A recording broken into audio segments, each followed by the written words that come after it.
Back to English to English. So இன்றைக்கி நம்ம பார்க்க போகிற இந்த கான்செப்ட் கண்டிப்பாக உங்களோட எவ்ரிடே இங்கிலீஷை வந்து பூஸ்ட் பண்ணுறதுக்கு ரொம்ப ஹெல்ப்ஃபுல்லாக இருக்கும். அதுக்கு நான் கேரண்டி. பட் நீங்கள் ஃபுல் வீடியோ மட்டும் ஸ்கிப் பண்ணாமல் பாருங்கள். ஸோ அப்படி என்ன இதில் வந்து உங்களுக்கு பூஸ்டப் பண்ணுறது மாதிரியான கான்செப்ட்ஸ் இருக்க போகுது அப்படின்னா, நான் இதுக்கு முன்னாடி எந்த மாதிரி சிச்சுவேஷனில் நம்ம எப்படி பேசணும் அப்படிங்கிறத ஒவ்வொரு ஸ்டெப் பை ஸ்டெப்பாகவும் செப்பரேட் வீடியோவாக நான் கொடுத்துருந்தேன். அது எல்லாத்தையுமே ஒரு சின்ன ரீகேப்பாக நான் இந்த வீடியோவில் வந்து உங்களுக்கு கொடுக்குறேன். இல்லை எனக்கு வந்து எல்லாமே நான் டீட்டெயிலாகவே தெரிஞ்சுக்க ஆசைப்பட்றேன் அப்படி நீங்கள் நினச்சாலும் அந்த எல்லா வீடியோட லிங்க்கையும் நான் டிஸ்கிரிப்ஷனில் பிங்க் பண்ணுறேன். நீங்கள் அதில் செக் பண்ணிக்கோங்க. ஓகே, ஸோ அப்போ இந்த வீடியோவில் நம்ம என்னென்ன ரீகேப் பார்க்க போகிறோம் அப்படின்னா, எப்போவுமே நம்ம பண்ணிட்டு இருக்க ஒரு வேலையை பற்றி நம்ம எப்படி பேசணும், இப்போ இந்த நிமிஷம் நடந்துக்கிட்டு இருக்க ஒரு வேலையை பற்றி நம்ம எப்படி பேசணும், அண்ட் இப்போ தான் ஒரு வேலையை முடிச்சிருக்கோம், இப்போ தான் ஒரு ஒர்க்கை முடிச்சிருக்கோம் அப்படின்னா அதை பற்றி நம்ம எப்படி பேசணும், அண்ட் ரொம்ப நேரமாக ரொம்ப நாட்களாக இல்லை ரொம்ப மாதமாக நம்ம ஒரு வேலை பண்ணிட்டு இருக்கோம் அப்படின்னா அதை பற்றி நம்ம எப்படி பேசணும், இது எல்லாமே நம்ம இந்த வீடியோவில் ஒரு ரீகேப்பில் பார்க்க போகிறோம். Okay, so let's we start. So first நம்ம பார்க்க போகிற கான்செப்ட் என்னன்னா, நாம் ரெகுலராக பண்ணுற நம்மளோட ரெகுலர் ஆக்டிவிட்டி இருக்கு இல்லையா, டெய்லி ரொட்டீன் ஒர்க், நம்மளோட ஹேபிட்ஸ் அண்ட் ஜென்ரல் ட்ரூத், இதை பற்றி நம்ம எப்படி பேசணும் அப்படிங்கிறது தான் இந்த daily routines and habits, general truth. இது எல்லாமே எந்த டென்ஸ் கீழே வரும் அப்படின்னா சிம்பிள் ப்ரெசன்ட் டென்ஸ் கீழே தான் வரும். ஓகேங்களா, இது நீங்கள் டென்ஸாக யோசிக்காதீங்க. ஒரு சிச்சுவேஷனுக்கு ஏற்ற மாதிரி நம்ம எப்படி பேசணும் அப்படி மட்டும் நீங்கள் யோசிங்க. பிகாஸ் இது நம்ம கிராமர்னு யோசித்தோம்னா கண்டிப்பாக நம்ம வந்து கிராமர் தப்பாயிருவோமோ அப்படின்னு நம்ம பேசவே மாட்டோம். அதனால தான் நான் சொல்கிறேன். ஓகே, ஸோ ஃபர்ஸ்ட் திங், நம்மளோட ரெகுலர் ஆக்டிவிட்டி பற்றி நம்ம எப்படி பேசணும். ஸோ இதுக்கான ஸ்ட்ரக்சர் பார்க்கலாமா? Subject plus verb plus object. இது நான் உங்களுக்கு டிவைட் பண்ணி கொடுக்குறேன். இப்போ plural I we you they, plural pronoun வந்ததுன்னா so I we you they plus base verb அப்படியே வச்சுக்கணும், அதுக்கப்புறம் ஆப்ஜெக்ட் இருக்கணும். அதுக்கப்புறம் singular pronoun he she it வருது அப்படின்னா வேர்போட எஸ் வந்து ஆட் பண்ணிக்கணும், அண்ட் அதுக்கப்புறமா ஆப்ஜெக்ட் இருக்கணும். இது நம்ம நெகட்டிவ் வேர்ட்ஸ் இல்லை அப்படிங்கிற வேர்டை நம்ம யூஸ் பண்ண போகிறோம் அப்படின்னா ஐ வி யூ தேக்கு வந்து டோன்ட் யூஸ் பண்ணணும், ஹீ ஷி இட்டுக்கு வந்து டசன்ட் யூஸ் பண்ணணும். இப்போ இதை வச்சு நம்ம சென்டென்ஸ் எப்படி ஃப்ரேம் பண்ணலாம், கொஷின் எப்படி கேட்கலாம் அப்படிங்கிறத பார்க்கலாம். ஸோ ஃபர்ஸ்ட் வந்து sentence formation. I go to market every day. நான் வந்து டெய்லி மார்க்கெட்டுக்கு போவேன். இது என்னோட ரெகுலர் ஆக்டிவிட்டி. ஸோ நீங்கள் பாருங்கள், ஃபஸ்ட்டு ஐ சப்ஜெக்ட் இருக்கும், அடுத்து மெயின் வெப் கோ அப்படியே இருக்கும். இந்த இடத்துல வந்து அண்ட் ஒன் மோர் திங், நாம் இந்த சிம்பிள் ப்ரெசன்ட் டென்ஸ்குள்ள am, is, are, was, were and ING இது எதுவுமே யூஸ் பண்ணவே வேண்டாம், யூஸ் பண்ணவும் கூடாது. ஏன் அப்படின்னா இது உங்களோட ரெகுலர் ஆக்டிவிட்டியை சொல்ல போகிற விஷயம். இதுக்குள்ளே நீங்கள் ஆம், இஸ், ஆர் கொண்டு வர வேண்டாம். பட் ஒரே ஒரு எக்ஸப்ஷனில் மட்டும் இந்த ஆம், இஸ், ஆர் வரும். அது என்ன அப்படின்னா, உங்களோட ப்ரொஃபஷன் பற்றி நீங்கள் பேச போகிறீங்க, இல்லை மற்றவங்க ப்ரொஃபஷன் பற்றி பேச போகிறீங்க, இல்லை உங்களோட ஸ்டேட் ஆஃப் த மைண்ட் இப்போ எப்படி இருக்குன்னு சொல்கிறீங்கன்னா அப்போ மட்டும் நம்ம ஆம், இஸ், ஆர் யூஸ் பண்ணிக்கலாம். பட் நீங்கள் மெயின் ஆக்ஷன்ஸ் இருக்குல்லையே, ஆக்ஷன் வேர்ட்ஸ் கொடுக்க போகிறீங்க அப்படின்னா கண்டிப்பாக ஆம் வந்து யூஸ் பண்ணக்கூடாது. ஸோ இதுக்கான ஒரு சின்ன எக்ஸாம்பிள் என்ன அப்படின்னா, ஐம் அ டீச்சர், இது வந்து என்னோட ப்ரொஃபஷன். ஐம் அ டாக்டர், இது என்னோட ப்ரொஃபஷன். அப்போ நான் ஐ பக்கத்தில் ஆம் யூஸ் பண்ணியிருக்கேன், நான் வந்து என்னோட ப்ரொஃபஷனை தான் கொடுத்துருக்கேன். ஸோ அப்போ நான் வந்து வேர்போட ஐஎன்ஜிங்கிற கான்செப்ட் இதில் வரவே வராது. பட் இப்போ இதுவே நான் ஒரு ஆக்ஷன் வேர்டு கொடுக்குறேன்னு வச்சுக்கோங்களேன், ஐ கோயிங் டு மார்க்கெட் அப்படி சொல்லக்கூடாது இல்லையா, ஐ கோ டு மார்க்கெட் எவ்ரிடே, இந்த மாதிரி தான் சொல்லணும். ஸோ நம்ம நிறைய எக்ஸாம்பிள்ஸ் பார்க்கும்போது உங்களுக்கு கொஞ்சம் கிளியராகவே புரியும். So again let's come to the point. So I go to market everyday, நான் டெய்லி மார்க்கெட்டுக்கு போவேன். I don't go to market everyday, நான் டெய்லியும் மார்க்கெட்டுக்கு போக மாட்டேன். She drinks coffee every morning, அவள் டெய்லி காலையில் வந்து காஃபி குடிப்பான். இதில் பார்த்தீங்கன்னா ஷீ வந்திருக்கு, அதனால நான் மெயின் வேர்ப் ட்ரிங்க் கூட எஸ் ஆட் பண்ணியிருக்கேன். ஸோ இதுக்கு negative, she doesn't drink coffee every morning, அவள் டெய்லி காஃபி குடிக்க மாட்டான்.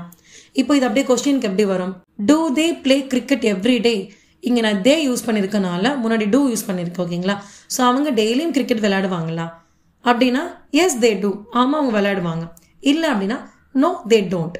ஸோ நெக்ஸ்ட், அப்போ அவங்க டெய்லி கிரிக்கெட் விளையாட மாட்டாங்களா, don't they play cricket everyday, இந்த மாதிரி தான் கேட்கணும். பட் நம்ம எப்படி கேட்போம்னா they don't play cricket everyday அப்படின்னு கேட்போம். That is completely wrong. Don't they play cricket everyday அப்படி கேட்கணும். Next, does she drink coffee every morning, அவள் டெய்லி காலையில் காஃபி குடிப்பாளா, எஸ் ஷீ டஸ், ஆமாம் அவள் குடிப்பா. நோ ஷீ டசன்ட், இல்லை அவள் குடிக்க மாட்டா. இதில் நம்ம நோட் பண்ண வேண்டிய ஒரு கான்செப்ட் என்னன்னா, இந்த சென்டென்ஸில் வந்து ஷீ வந்திருக்கு, நான் என்ன சொல்லியிருக்கேன், ஷீ வந்ததுன்னா கண்டிப்பாக அது பக்கத்தில் ஒரு மெயின் வேர்போட வந்து எஸ் ஆட் பண்ணுன்னு சொன்னேன் இல்லையா. பட் இங்கே நம்ம டஸ் யூஸ் பண்ணியிருக்கோம், டஸ் ஷீ ட்ரிங்க். அப்போ டஸ் வந்து ஆல்ரெடி ஒரு எஸ் வேர்டு தான். ஸோ அதனால டஸ் வந்திருந்துச்சு அப்படின்னா அந்த இடத்துல ஷீ இருக்கு, பட் நீங்கள் வெர்போட எஸ் ஆட் பண்ண வேண்டாம். இன்கேஸ் அந்த இடத்துல டஸ் வரல ஆனால் ஷீ இருக்குன்னா நம்ம வெர்போட வந்து எஸ் ஆட் பண்ணிக்கலாம். Okay, so does she drink coffee every morning? Yes she does. No she doesn't. Doesn't she drink coffee every morning? அவள் டெய்லி காலையில் காஃபி குடிக்க மாட்டாளா? ஸோ இந்த கான்செப்ட் எல்லாமே நம்மளோட ரெகுலர் ஆக்டிவிட்டி எப்படி பேசணும் அப்படிங்கிறது தான். ஸோ நெக்ஸ்ட் நம்ம பார்க்க போகிற கான்செப்ட் என்னென்னா, இப்போ இந்த நிமிஷம் நாம் செஞ்சிட்ருக்க ஒரு வேலையை பற்றி எப்படி பேசணும் அண்ட் மற்றவங்ககிட்ட எப்படி வந்து இதை கன்வே பண்ணணும் அப்படிங்கிறது தான். ஸோ இது வந்து பார்த்தீங்கன்னா ப்ரெசன்ட் கண்டினியூஸ். ஸோ கண்டினியூஸ் அப்படின்னா நடந்துக்கிட்டே இருக்குன்னு அர்த்தம். ப்ரெசன்ட்னா இப்போ நடந்துக்கிட்டு இருக்கிறது, அதுதான் present continuous. So actions happening now, right now, இப்போ நடந்துக்கிட்டு இருக்கிறத பற்றி பேசுகிறது தான் ப்ரெசன்ட் கண்டினியூஸ். ஸோ இதுக்கான ஸ்ட்ரக்சர் என்ன அப்படின்னா, சேம் சப்ஜெக்ட் இருக்கணும், ஹெல்பிங் வேர்ப் இருக்கணும், மெயின் வேர்ப் இருக்கணும், அதுக்கப்புறம் ஐஎன்ஜி ஆப்ஜெக்ட் இருக்கணும். இதில் நம்ம யூஸ் பண்ண போகிற ஹெல்பிங் வேர்ப் என்ன அப்படின்னா ஆம், இஸ், ஆர், இதுதான். ஓகேங்களா? இப்போ ஐ, வி, யூ, தே வருதுன்னா அது கூட இப்போ ஐ கூட நம்ம ஆம் யூஸ் பண்ணுவோம், பி, யூ, தே கூட வந்து நம்ம ஆர் யூஸ் பண்ணுவோம், ப்ளஸ் வந்து வேர்போட ஐஎன்ஜி இருக்கணும். நெக்ஸ்ட் ஹீ, ஷீ, இட்டு வருதுன்னா இஸ் இருக்கணும், நெக்ஸ்ட் வேர்ப் ப்ளஸ் ஐஎன்ஜி இருக்கணும். அண்ட் இது ரெண்டுக்குமே நெகட்டிவ் ஃபார்மேட் வந்து நாட்டு தான் யூஸ் பண்ணுவோம். ஓகே, இப்போ இதுக்கான எக்ஸாம்பிள்ஸ் பார்த்துடலாம். I am reading a book now. நான் இப்போ புக்கு படிச்சுக்கிட்டே இருக்கேன். ஸோ நான் ஒரு வேலை இப்போ பண்ணிகிட்டு இருக்கேன். I am reading a book now. I am not reading a book now. இப்போ நான் புக்கு படிக்கலை, படிச்சுட்டுலாம் இல்லை.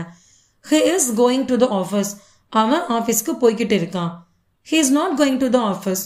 அவன் ஆஃபீஸ்க்கு போயிட்டுலாம் இல்லை. ஓகே, அண்ட் நெக்ஸ்ட் இதுக்கான எக்ஸாம்பிள் ஒரு கொஸ்டின் பேட்டர்ன் பார்க்கலாம். இப்போ நீங்கள் ஒருத்தவங்களை பார்க்குறீங்க, அவங்க அந்த வேலை செஞ்சுட்டு இருக்காங்களா இல்லையான்னு கேட்குறீங்கன்னா கண்டிப்பாக அது கண்டினியூஸ் ஃபார்மில் தான் இருக்கணும். Okay, is she cooking dinner? அவள் குக் பண்ணிக்கிட்டு இருக்காளா? இப்படி தான் கேட்கணுமே தவிர இஸ் ஷீ குக் அப்படி கேட்கக்கூடாது, இஸ் ஷீ வாக் அப்படின்னு கேட்கக்கூடாது. நீங்கள் இஸ் யூஸ் பண்ணுறீங்க அப்படின்னாலே கண்டிப்பாக வேர்போட ஐஎன்ஜி வந்துடும். Is she cooking dinner? அவள் குக் பண்ணிட்டு இருக்காளா? S she is. ஆமாம், அவள் பண்ணிட்டு இருக்கா. நோ ஷீ இஸ் நாட், இல்லைனா நோ ஷீ இஸ்ன்ட் அப்படின்னு சொல்லலாம். இல்லை, அவள் பண்ணலை. Isshin she cooking dinner? அவள் வந்து குக் பண்ணிட்டு இல்லையா? நெக்ஸ்ட் பாயிண்ட்டு, ஆர் தே வாட்சிங் டிவி நவ்?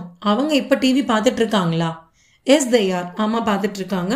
நோ தே ஆரின்ட். ஆர் நாட்டு சொல்ல வேணாம், ஆரின்ட்டுன்னு சொல்லலாம். நோ தே ஆரின்ட், அவங்க பார்த்துட்டு இல்லை. ஆரின் தே வாட்சிங் டிவி நவ்? அவங்க இப்போ டிவி பார்த்துட்டு இல்லையா? இதான் கான்செப்ட். அண்ட் நம்ம பண்ணுற ஒரு மிஸ்டேக் என்னன்னு சொல்லிடுறேன். ஆர் யூ கம் அப்படின்னு கேட்போம், கேட்கக்கூடாது. ஆர் யூ கம்மிங் அப்படி தான் கேட்கணும். ஏன் அப்படின்னா நம்ம யூஸ் பண்ணுற ஹெல்பிங் வேர்ப் இருக்கு இல்லையா, இந்த ஆம், இஸ், ஆர் வருதுன்னா கண்டிப்பாக நீங்கள் வேர்போட ஐஎன்ஜி யூஸ் பண்ணி தான் பேசணுமே தவிர ஐஎன்ஜி ஸ்கிப் பண்ணிட்டு பேசக்கூடாது. ஆர் யூ கம் அது தப்பு, ஆர் யூ கம்மிங் அப்படி தான் கேட்கணும். ஓகே, ஸோ நெக்ஸ்ட் நம்ம பார்க்க போகிற தேர்டு கான்செப்ட் என்னென்னா, இப்போ நாம் செஞ்சு முடித்த வேலையை பற்றி நம்ம எப்படி பேசணும். அதாவது இப்போது ப்ரெசண்ட்டு ஒரு வேலை நீங்கள் பர்ஃபெக்டாக முடிச்சிட்டீங்க, அப்போ பர்ஃபெக்ட். So present perfect. இப்போ நீங்கள் முடித்த ஒரு வேலையை பற்றி எப்படி நம்ம பேசணும் அப்படிங்கிறது தான். ஸோ இதுக்கான ஸ்ட்ரக்சர் பார்த்துடலாமா? ஐ, வி, யூ, தே வருதுன்னா ஹேவோட V3 யூஸ் பண்ணணும். அண்ட் ஹே, ஷீ, இட்டு வருதுன்னா ஹேஸோட V3 யூஸ் பண்ணணும். அண்ட் சேம் இதுக்குமே வந்து நெகட்டிவ் ஃபார்மேட் வந்து நாட்டு தான். இப்போ இதுக்கான எக்ஸாம்பிள் பார்க்கலாம். I have done my work. நான் என்னோட வேலையை முடிச்சிட்டேன். I haven't done my work. நான் என்னோட வேலையை முடிக்கல. He has gone to the office. அவன் ஆஃபீஸ்க்கு போயிட்டான். He hasn't gone to the office. அவன் ஆஃபீஸ்க்கு போகலை. ஸோ இதில் பாருங்கள், ஃபஸ்ட்டு சப்ஜெக்ட் இருக்குது, ஹாவ் இருக்கும், இல்லைன்னா ஹேஸ் இருக்கும். அதுக்கப்புறமா V3 இருக்கு இல்லையா. இப்போது டூவோட V3 என்ன? டூ வந்து V1, டிட் வந்து பாஸ்ட் டென்ஸ் V2, டன் வந்து V3. அந்த V3 தான் நான் யூஸ் பண்ணியிருக்கேன். அதே மாதிரி கோ வந்து V1, வெண்ட் வந்து V2, கான் வந்து V3. ஸோ நீங்கள் ஹேவ் அண்ட் ஹேஸ் யூஸ் பண்ணுறீங்க அப்படின்னா கண்டிப்பாக V3 தான் யூஸ் பண்ணணும். இப்போ இதுக்கான கொஸ்டின் ஃபார்மேட் பார்க்கலாம். Have you seen a line? நீ வந்து லைனை பார்த்துருக்கியா? நீங்கள் பார்த்துருக்கியான்னு கேட்குறீங்க. So yes I have. நான் பார்த்துருக்கேன் அப்படின்னா yes I have seen a line. இல்லை அப்படின்னா no I haven't seen a line. நான் லைனை வந்து பார்க்கல. Haven't you seen a line? நீ லைனை பார்க்கலையா? Next point, has she eaten her lunch? அவன் அவரோட லஞ்சை சாப்பிட்டாளா? Yes she has. ஆமாம், அவள் சாப்பிட்டா. No she has it. இல்லை, அவள் சாப்பிடல. ஹேஷன் ஷீ ஈட்டன் ஹர் லஞ்ச்? அவன் அவரோட லஞ்சை சாப்பிடலையா? அண்ட் இதுக்கான சின்ன ரீகாப்புமே கொடுத்துட்றேன். நீங்கள் ஒரு வேலையை இப்போ தான் முடிச்சிருக்கீங்க அப்படின்னா கண்டிப்பாக நீங்கள் ஹேவ் அண்ட் ஹேஸ் யூஸ் பண்ணி பேசுங்க. நீங்கள் யூஸ் பண்ணுற வேர்ப் வந்து கண்டிப்பாக V3 தான் இருக்கணும். ஓகேங்களா? நெக்ஸ்ட் பாயிண்ட் பார்க்க போகிறது எஸ். இப்போது நாம் ரொம்ப நேரமாக ஒரு வேலையை பண்ணிகிட்டே இருக்கோம், ரொம்ப நாட்களாக பண்ணிக்கிட்டே இருக்கோம்னா அந்த வேலையை பற்றி நம்ம எப்படி பேசுகிறது? அதாவது அந்த வேலை பார்த்தீங்கன்னா போன மாதம் ஆரம்பிச்சிருக்கோம், இல்லை நேற்று ஆரம்பிச்சிருக்கோம். ஆனால் இப்போ இந்த நிமிஷம் வரைக்கும் அது நடந்துக்கிட்டே தான் இருக்குது. அதை பற்றி நம்ம எப்படி பேசணுங்கிறத பார்க்குறது தான் present perfect continuous tense. So இப்போ இதுக்கான ஸ்ட்ரக்சர் பார்க்கலாம். ஐ, வி, யூ, தே வருதுன்னா have been plus verb ING இருக்கணும், அடுத்த ஆப்ஜெக்ட் இருக்கணும். ஹீ, ஷீ, இட்டு வருது அப்படின்னா சேம் ஹேஸ் பீன் இருக்கணும் ப்ளஸ் வேர்பட் ஐஎன்ஜி இருக்கணும், ஆப்ஜெக்ட் இருக்கணும். இது ரெண்டுக்கும் நெகட்டிவ் என்ன அப்படின்னா நாட்டு தான். அண்ட் முக்கியமான பாயிண்ட் என்ன அப்படின்னா டியூரேஷன் சொல்கிறதுங்க. நீங்கள் ஒரு வேலையை ரொம்ப நேரமாக பண்ணிட்டு இருக்கீங்க அப்படிங்கிற டியூரேஷன் கொடுக்குறீங்கல்ல, அதுக்கு தான் இந்த ப்ரெசன்ட் பர்ஃபெக்ட் கண்டினியூஸ் செட் ஆகும். ஓகேங்களா? இப்போ இதுக்கான எக்ஸாம்பிள் பார்க்கும்போது உங்களுக்கு புரியும். I have been studying for 2 hours. நான் 2 மணி நேரமாக படிச்சுக்கிட்டு இருக்கேன். இதில் நான் 2 மணி நேரமாக அப்படி டியூரேஷன் கொடுக்குறேன் இல்லையா?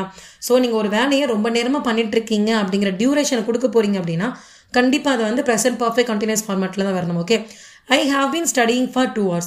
நான் 2 மணி நேரமாக படிச்சுக்கிட்டு இருக்கேன், இன்னும் படிச்சுட்டு தான் இருக்கேன் நான். I haven't been studying for 2 hours. நான் 2 மணி நேரமெல்லாம் படிச்சுக்கிட்டே இல்லை. She has been cooking since morning. அவள் காலையிலேருந்து குக் பண்ணிக்கிட்டு இருக்கா. அப்போ இன்னும் அவங்க குக் பண்ணிட்டு தான் இருக்காங்க. She has been cooking since morning. அவள் காலையிலேருந்துலாம் குக் பண்ணிட்டுலாம் இல்லை. இது பாசிட்டிவாக நெகட்டிவ். இப்போ இதுக்கான கொஸ்டின்ஸ் எப்படி இருக்குன்னு பார்க்கலாம். Have they been playing cricket for 2 hours. அவங்க 2 மணி நேரமாக கிரிக்கெட் விளையாண்டுட்டு இருக்காங்களா? Yes, they have been. ஆமாம், அவங்க விளையாண்டுட்டு இருக்காங்க. No, they haven't been. இல்லை, அவங்க விளையாண்டுட்டுலாம் இல்லை. Haven't they been playing cricket for 2 hours. அவங்க 2 மணி நேரமாக கிரிக்கெட் விளையாடலையா? ஓகேங்களா? Next point, has she been cooking since morning. அவள் காலையிலேருந்து சமைச்சிக்கிட்டு இருக்காளா? Yes, she has been. ஆமாம், அவள் சமைச்சிட்டு தான் இருக்கா. No, she hasn't been. இல்லை, அவள் சமைச்சிட்டுலாம் இல்லை. Hasn't she been cooking since morning. அவள் காலையிலேருந்து சமைச்சிட்டுலாம் இல்லையா? இதுதான் இதோட கான்செப்ட். ஸோ இது உங்களுக்கு ஒரு சிம்பிள் கான்செப்டில் கொடுக்குறேன். நீங்கள் ரெகுலராக ஒரு வேலையை பற்றி பேசுகிறீங்க, உங்களோட ரெகுலர் ஆக்டிவிட்டி பற்றி பேசுகிறீங்கன்னா சப்ஜெக்ட் மெயின் வேர்பில் தான் வரணும். அண்ட் இப்போ இந்த நிமிஷம் நடந்துக்கிட்டு இருக்க வேலையை பற்றி நீங்கள் பேசுகிறீங்கன்னா கண்டிப்பாக வேர்போட ஐஎன்ஜி ஆட் பண்ணணும். அண்ட் கண்டிப்பாக இது கூட பி வேர்ப்ஸான ஆம், ஈஸான நீங்கள் எடுத்துகிட்டு வரணும். நெக்ஸ்ட் இப்போ தான் நீங்கள் ஒரு வேலையை முடிச்சிருக்கீங்க அப்படின்னா கண்டிப்பாக ஹாவ் ஆர் ஹாஸ் யூஸ் பண்ணி B3 தான் யூஸ் பண்ணணும். நெக்ஸ்ட் பாயிண்ட்டு, நீங்கள் ரொம்ப நேரமாக, அதாவது ரொம்ப நாளைக்கு முன்னாடி ஆரம்பித்த வேலை இப்போ இந்த நிமிஷம் வரைக்கும் நடந்துக்கிட்டே இருக்குது அப்படின்னா கண்டிப்பாக நீங்கள் have been and has been use பண்ணி தான் பேசணும். ஸோ இதுதான் இதோட ஃபுல் கான்செப்ட். உங்களுக்கு இது ரொம்ப ஈஸியாகவே புரிஞ்சிருக்கும்னு நினைக்கிறேன். அண்ட் உங்களுக்கு வேறு ஏதாவது டவுட்ஸ் இருக்குது, நான் எக்ஸ்பிளைன் பண்ணதெல்லாம் உங்களுக்கு ஒரு கிளாரிஃபிகேஷன் இல்லை அப்படின்னாலும் தாராளமாக நீங்கள் கமெண்ட்ஸில் பிங்க் பண்ணலாம். I am ready to give you a reply. Okay, and so next video பார்த்தீங்கன்னா கம்ப்ளீட்டாக முடிஞ்சு போன ஒரு வேலையை பற்றி நம்ம எப்படி பேசணும், நம்மளோட பாஸ்ட் ஆக்ஷன்ஸை பற்றி நம்ம எப்படி பேசணும் அப்படிங்கிற கான்செப்ட் தான் நான் கொடுக்க போகிறேன். ஸோ உங்களுக்கு இந்த வீடியோ பிடிச்சிருந்ததுன்னா ஒரு தம்ஸ் அப் கொடுத்துருங்க. அண்ட் மறக்காமல் நம்ம சேனலை சப்ஸ்கிரைபும் பண்ணிடுங்க. ஸோ ஃபைனலி உங்கள் லாங்குவேஜ் இன்னும் நீங்கள் என்ஹான்ஸ் பண்ணிக்க நினைக்கிறீங்கன்னா let's connect with English to English for better improvement. Thank you.